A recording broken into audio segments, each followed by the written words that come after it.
really, the last few years have been so emotionally and spiritually trying. It's been challenging. And those of you who are on my listserv, you know the story of my aunt who went to the doctor for her health, and she never went home again. The doctor made a mistake, and I lost my best friend. And then, after the family left California for my aunt's funeral, back in Georgia, my father went to the doctor, and then he was diagnosed with liver cancer, and it wasn't, I introduced him to traditional Chinese medicine, to the alternative natural healing therapies that had been demonstrated efficacious by oncological studies. And the tumors on my father's liver did not grow, did not spread, but it was the chemotherapy that killed him. And then this year, the most politically astute advisor / friend of mine reportedly committed suicide. So it has been so tough and so trying for me just to get up in the morning and put a smile on my face, to be honest with you. So I have been trying to define for myself a new identity with all of the things that have happened to me that you all very well know. And I have been trying to define a new role for myself so that I can remain politically active, politically relevant, and hopefully a force for change that is good in the lives of people while we have breath. Amen.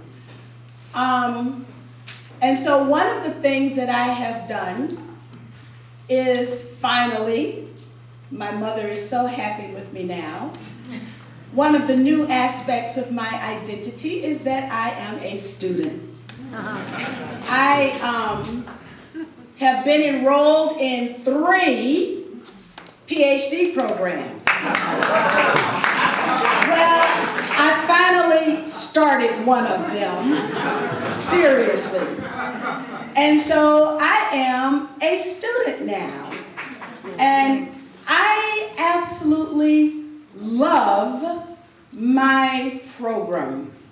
So while at one point I might have been at UC Berkeley, I now cannot imagine myself there because it is so traditional, and I am in a program that caters to the issues that are important to the students. So I have that rare gem called academic freedom. And I can study and write almost anything that I want to as long as I adhere to the rules of the academy, which I am learning. So that is one thing that is sort of good and reaffirming in my life. And since the topic for tonight is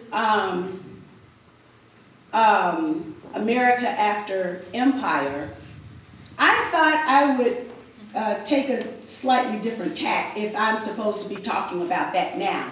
Am I supposed to be talking about that now, or am I supposed to wait? I can talk about it now. Okay. I was looking for I have a little stone, a bit of quartz. Yes, it is. I found something over here. Yeah, it's very important to me. This bit of quartz is supposed to be the, vibration for unconditional love. And as I was contemplating what it is that America's fate could be after empire, certainly what America's fate should have been in the past and needs to be today is unconditional love.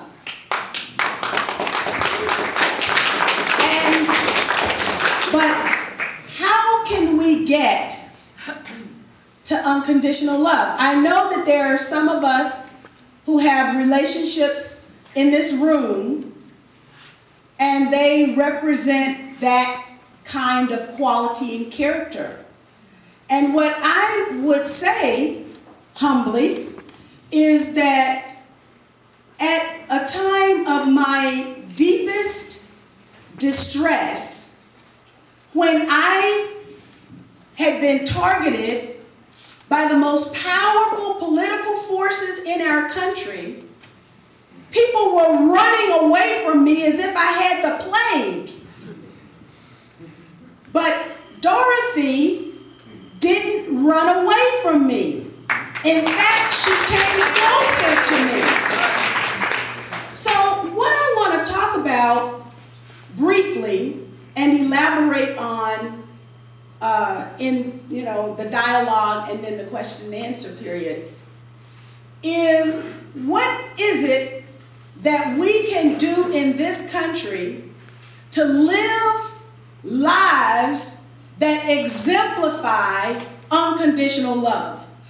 And what is it that our country needs more than anything else if we are going to move into a period of uncertainty as we are now? We should be stunned by the rapidity of the change that is taking place, the negative change that is taking place domestically in our country, legally. For example, NDAA with the indefinite detention, but very few people are talking about the targeted assassination, which is the topic of my dissertation, targeted assassination, and how can we have an FBI director appear before the Congress and he's not sure whether or not U.S. citizens can be targeted for murder on U.S. soil?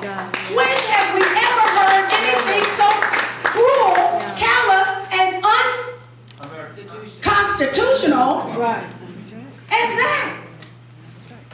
We already have a law that will be enacted soon, passed by the Congress with only 3 dissenting votes. I know.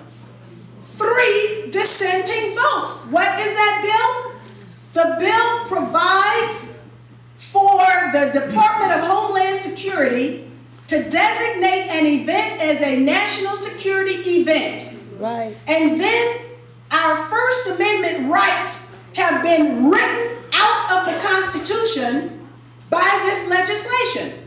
But what is more shocking is that there were only 3 people out of 535 members of Congress who saw fit to vote no.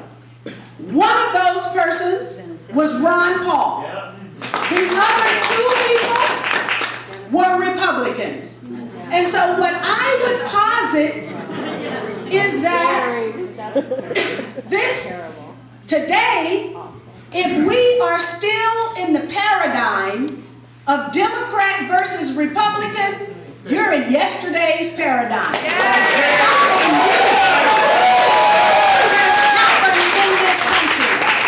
The character of the United States is being rewritten literally before our very eyes. The quality of this country, domestically and internationally, is being rewritten before our very eyes.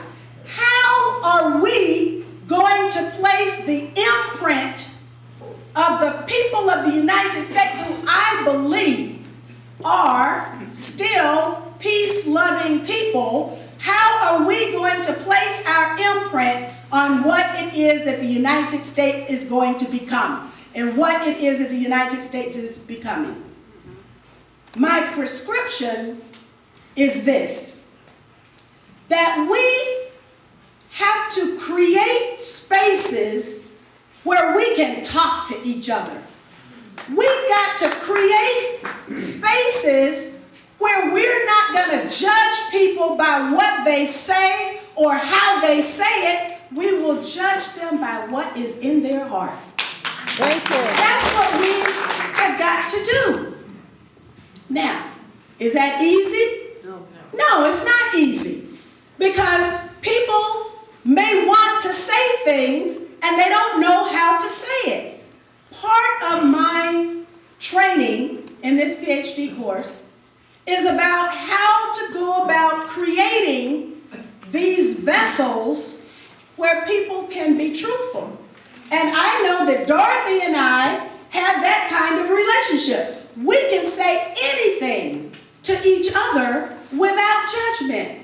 How about if we started it tonight in this room? Yeah. We're not going to judge anybody by what they say or how they say it, but what's in their heart.